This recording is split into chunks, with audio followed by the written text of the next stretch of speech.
What's 20 stories high, 1,000 feet long, and launches an aircraft every 25 seconds?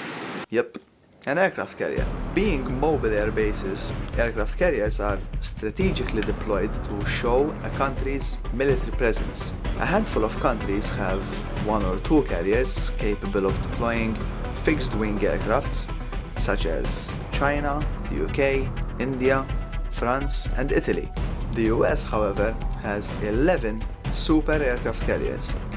And today, we'll delve into the fascinating engineering and overall complexity of these cities at sea.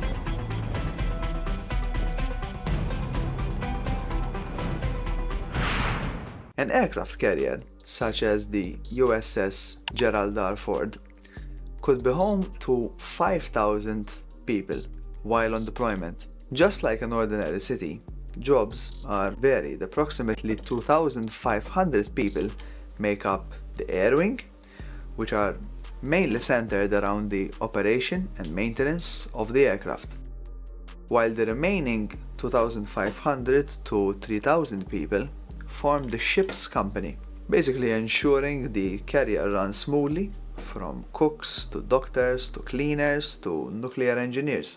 Everyone has a specific role to keep the carrier functioning. Today, we'll be highlighting the main operations of the carrier and the people involved, the flight deck, hangar, and the nuclear propulsion systems on board. The flight deck is one of the most intense and loudest environments in the world. Every takeoff and landing are perfectly synchronized like clockwork. It has to. Land-based runways are approximately 10,000 feet in length. An aircraft carrier's runway is 20 times shorter than that, approximately 300 to 500 feet, depending on the type of carrier.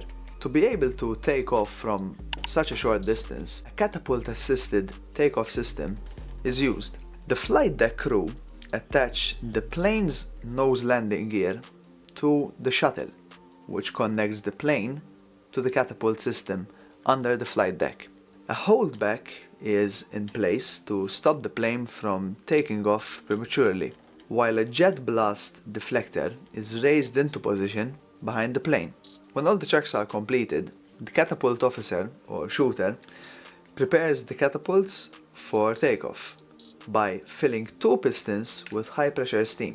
The steam provides the force needed to move the pistons. Until the pressure builds up, the pistons are locked in place, while the pilot increases the thrust. At maximum thrust, the shooter releases the pistons and the plane thrusts forward with the full force of the engines and the catapult. This mechanism ejects a fighter jet from 0 to 165 miles an hour in 2 seconds.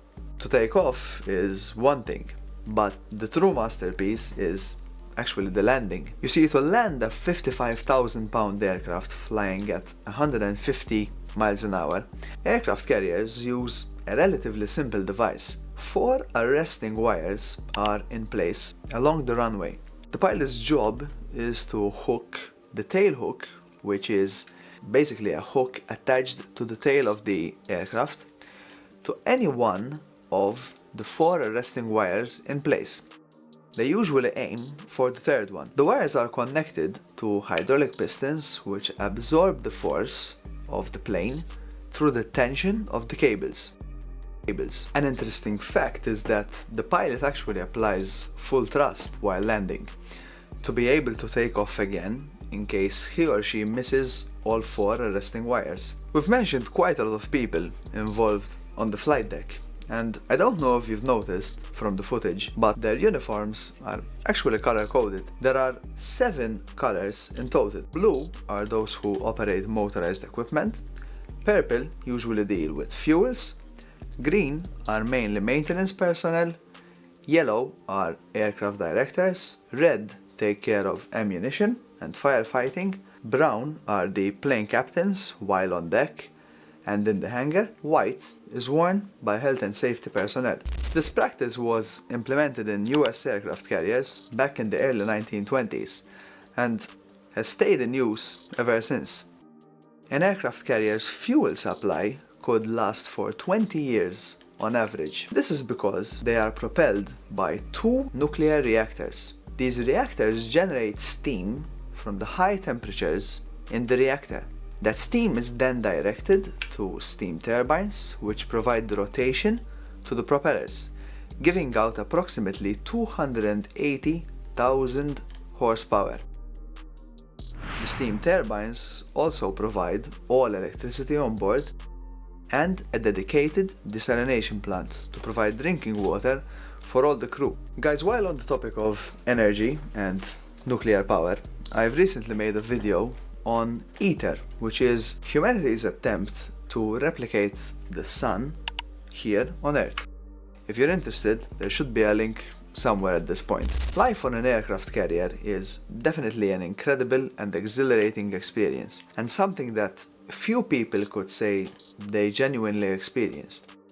From the massive mess halls serving 15,000 meals a day, calling families by satellite phones, to Amazon packages being brought in by plane. While making this video, I undoubtedly have a newfound respect for the men and women serving on these massive wonders of engineering. If you want to stay on the topic of engines and aerospace, I've recently made this video where I dissect and explain a turbofan engine in great detail. Lastly, don't forget to subscribe. Thank you very much for watching, and I'll see you in the next one. Bye guys!